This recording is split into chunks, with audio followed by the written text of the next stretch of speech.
Hello, and welcome back to Aviary Attorney. Okay, so we're about to calm thine tits, and Prince Juan will reveal all. Did you just say, Monsieur? What happened to your Spanish accent? Your suspicions are well placed.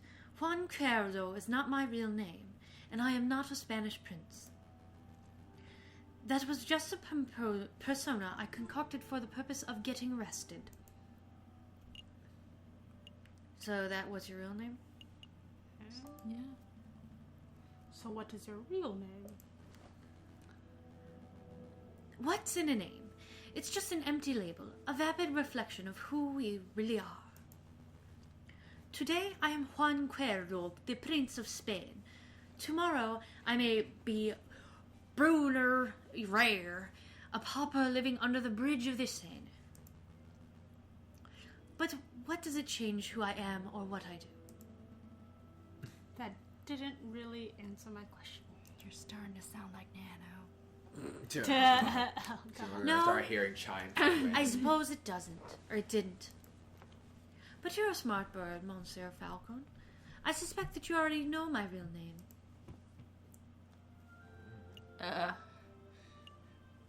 Oh, I bet you it's this guy. I bet you it's Renard Vulpes. Renard Vulpes. Because that would make sense because he's a fucking fox and that's what Vulpes means. I was wondering about that because I'm like, that picture looks oddly... okay, whatever. You're Renard Vulpes, private investigator. Very astute. And you are Monsieur Falcon, private defense attorney. But that wasn't always your name, was it, Monsieur Falcon? Just like me, you know how to adopt a new persona on a whim. Look at me. You changed your name, Falcon. I didn't know that. This isn't about me. Juan. Renard. Monsieur, we're trying to uncover the truth here. I'm hurt. Of course. So what truth is it that you're attempting to uncover, Monsieur Falcon? Why would you want to get arrested? Why would you want to get arrested? You are putting me in a difficult position, Monsieur. If I tell you the full story, I would be putting someone else in danger. How about this? I'll tell you a story. I like stories. There was a girl, a mademoiselle, who was in a great deal of debt. Everyone has a debt these days, monsieur. Indeed, but this particular mademoiselle was indebted to a very powerful man, and that man wished to collect. The mademoiselle had no means of paying, so the man offered her a deal. Murder this man, and I will forget what you are owed. Refuse, and I will reap what I owed from your parents. With no alternative options, the mademoiselle accepted.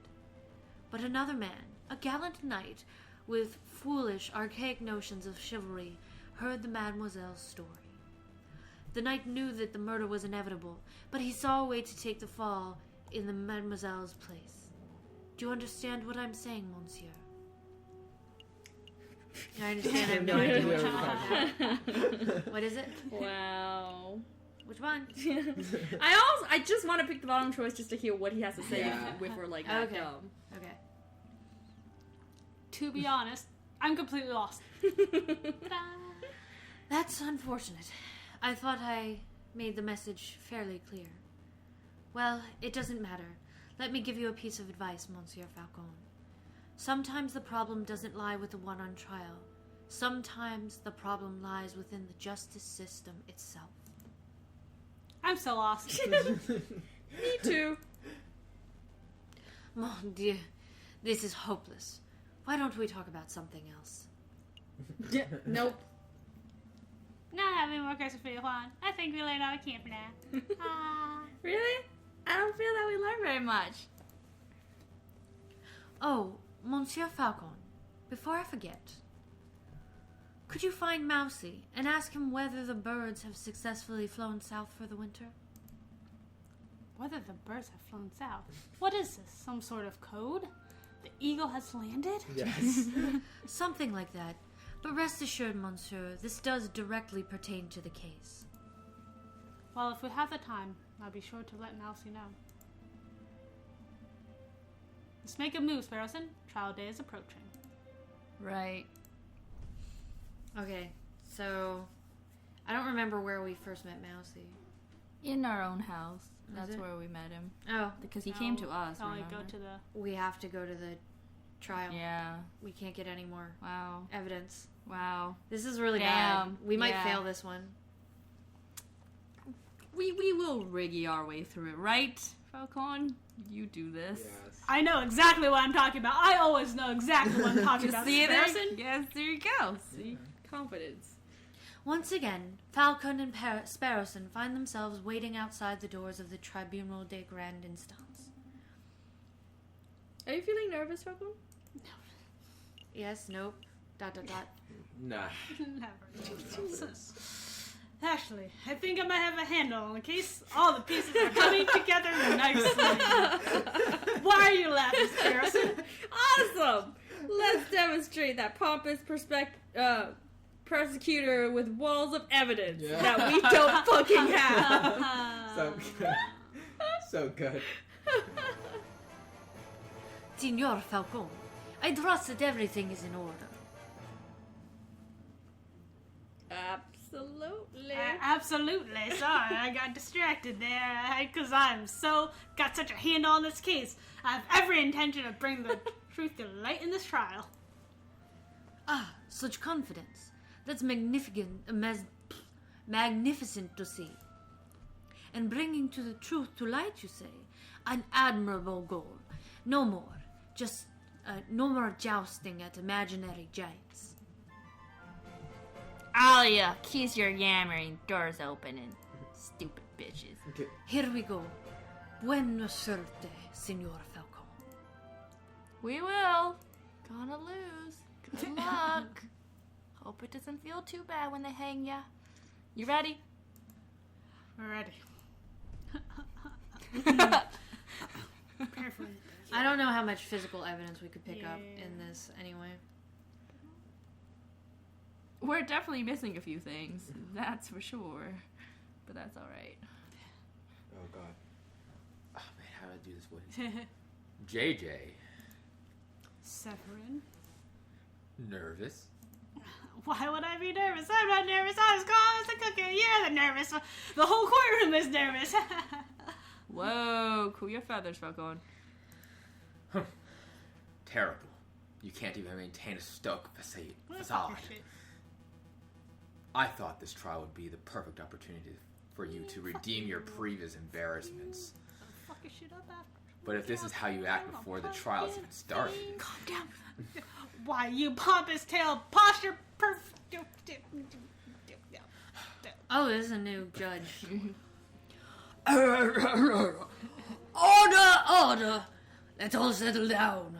this dude Court seems really is legit and now trustworthy, by the way. Yeah. Totally trustworthy. Shh, Falcon. What is it? Is it me, or does the primary judge look hairier today? That's a different judge to the one who presided over Dame Cataline's trial, you doofus. Oh. Still, it's a little strange, isn't it? Little. Okay, little. It is a little, I suppose. Excuse me, Your Honor. I was under the impression that Judge Maximin would be residing over this case. Where is he? Yeah. Oh, Judge Maxime has gone on temporary sick leave due to a terrible eat him? accident with a flight of It stairs. was you, wasn't it? But rest assured, essieurs, prosecutor, defense, and members of the jury, I am more than qualified to fill his shoes. Because you tuck it. Without further ado, let's get the show underway. This is the trial of Prince Juan Cuerdo, who stands accused of murdering Major Hal and of conspiring to murder the king himself. Roll call. I love how this is clearly the guy who was plotting. I know. Yeah. The defense is present and ready, Your Honor. The prosecution is ready, Your Honor. Good. Very good. I expect this to be a nice, speedy trial. I don't want to see this dragged out by technicalities and bureaucracy. Well said, Your Honor. I expect that once the court sees the overwhelming evidence that this trial will be over in 5 minutes. 5 minutes? He's just messing with your head, Falcon. Keep it together. Dude, this is almost exactly what fucking... Yeah. The way Yeah. it went with, Edgeworth. Edgeworth. No, no, Edgeworth's dad was the one like, we're gonna get this done in 5 minutes. Well, not Edgeworth's dad, but his fake dad. The asshole. The one who I just wanted to Very strangle. well. I call the police officer who investigated the crime scene. I call upon Inspector Juste Valera. Voriti. Step up to the stand, Inspector, and recite the oath. I swear to speak without hatred, without fear, to tell the whole truth and nothing but the truth. Please recite your name and occupation for the court record. My name is Inspector Juste Vorterti. I'm a servant of the law, a scourge of the gutter rats. That will do, Inspector. I'm not We've done, all heard your monologue before. but it's so good. Whoa. Kokoroko is really going for the speed record, isn't he? That's Now, can you tell us what you witnessed on the morning of the 7th of January? Of course. At 10 o'clock in the morning, clock. I was called to the Louvre's Grand Gallery for one of the King's Royal Guards. Did he just say o'clock? There, I saw Prince Juan, King Louis Philippe, the corpse of Major Howe with a rose in hand, and around 24 citizens. The citizens and the king himself all attest to see Major Howe taking the rose from Prince Juan's hand, and then promptly dropping dead. And what did the morgue uncover upon inspection of the corpse?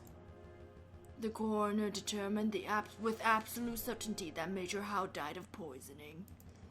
Aside from a prick upon the finger, there was no sign of external harm to Major Howe's body. Therefore, the poison rose must have been the cause of death. Putting the pieces together, that does seem very implicative of the prince. I have no further questions. I was hoping that the coroner's report would determine that guy died from a freak heart attack or something. That would make a particularly speedy trial, wouldn't it? But no, we aren't that lucky. Something else must be amiss in the old bird's testimony. Right. I tear it apart. Your Honor, I wish I cross-examine the witness. Falcon, wasn't it? Don't waste this court's time. A high-ranking police officer would never lie on the witness stand. I wouldn't accuse the inspector of lying. I just want to make sure that every base is properly covered. Oh, this is the real ace attorney judge. Ugh, that sounds like pointless nitpicking to me, but I'll allow it. For now. Go on, Falcon.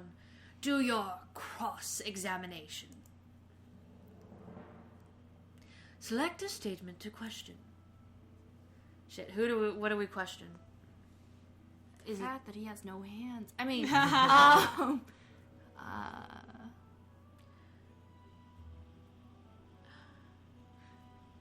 can we look at our evidence?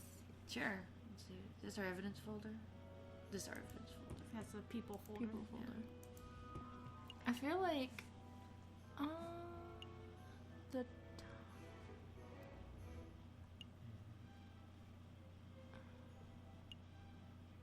I don't feel like we have enough evidence. When was the time that the murder took place, and also how many people? You said 24 witnessed it.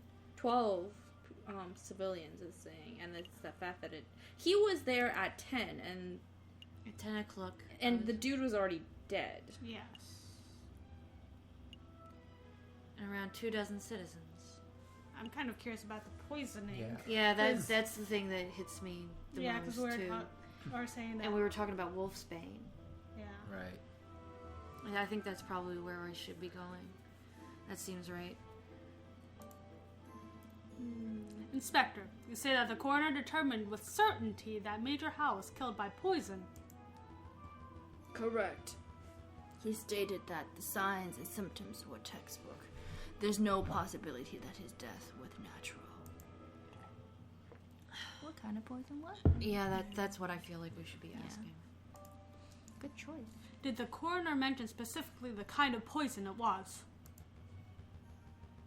He was not certain. At first, the coroner proposed that it was a plant-borne poison like that of the aconite flower. But when he learned how fast the poison had taken effect, he noted that this was atypical of aconite. Consequently, he suggested that it may have been some newly engineered concoction. A newly engineered poison, you say? Well, that only reaffirms that this was a very deliberate assassination attempt. Indeed. I think Should I ask yes. another question? How was Major Howe poisoned? How exactly was Major Howe poisoned? What was the delivery mechanism? His finger was pricked by a poisoned rose. He even commented out loud about it, seconds before dying. All 22 citizens who witnessed the murder attested to seeing and hearing this. But he said Two two dozen. dozen. Yeah, that's not what he said at all. Is there any possibility that he was poisoned by something else? That was what an absurd thing to ask, JJ. You just heard that 22 people saw the victim prick his finger and die. You can't math either. What are you suggesting? That the pricked finger had no relation to the poisoning? Objection. That's exactly what I'm saying. That is exactly what I'm saying. I don't doubt that Major Howe was poisoned, but I do doubt that the rose was the cause. It's damn chocolate. Unbelievable! Only a total buffoon would fail to draw the blatant link here. How dare you poison chocolate? JJ, as tempting as it is to sit here and lecture you on the basics of cause and effect, I'll end this discussion painlessly. Inspector, please tell the defense that you found traces of poison on the thorns of the rose itself. That should alleviate all doubt that the rose was, in fact, the poison delivery mechanism. Actually, I can't tell him that. Oh, snap! ... I dread to ask, but why not? We didn't check the rose for traces of poison. It just seemed obvious that the rose caused the poisoning, given the timing of the incident. Hey, I'm just saying, I'm not a poison expert. Well then, now would be a good time to make a test. Here's a marvelous thought. We prick the finger of the defendant with the rose. Man, fuck your shit. If there is no poison on the rose, then Prince Juan lives, and he is free to go.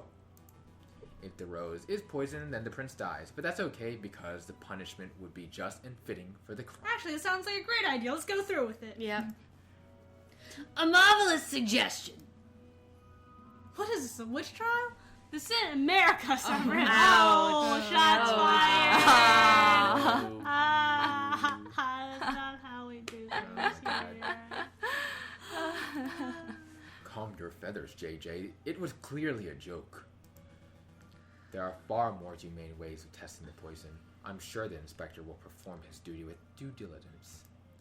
Actually, we won't be able to test the rose for poison Oh, at you all. disposed of evidence, you stupid pricks. Why is that? Given the dangerous nature of the flower, it was destroyed by the police force. We burned it to ashes. Such unprofessionalism. We're protecting the public. I just do it good If deeds. we have no way to know whether the rose is poisoned, then this whole trial ought to be called into question. Nice try, JJ. But through the process of reasoning by elimination, we can still deduce with absolute certainty that the rose was poisoned. No, you can't. That's not how logic works. No, that's like... No. In other words, there is nothing else at the crime scene that could have caused the poisoning. Oh shit! Oh shit! We got it. Objection. Wrong. You guys... No, that's wrong. Okay. I thought we knew what happened. Okay. Yeah. Is that it? Chocolate. That's the chocolate wrapper, yeah, right? Chocolate. Okay. Look at this. What am I supposed to be looking at? It is a paper wrapper to a piece of chocolate. It was found in the Louvre, the Salle de Thebes to be exact, and we can date its consumption to the day of the incident. Oh my god, it's getting hot, but that means we also have to take a break because it's been 20 minutes. We'll be back next time with more of the case on Aviary Attorney. How dare they put poison on chocolate?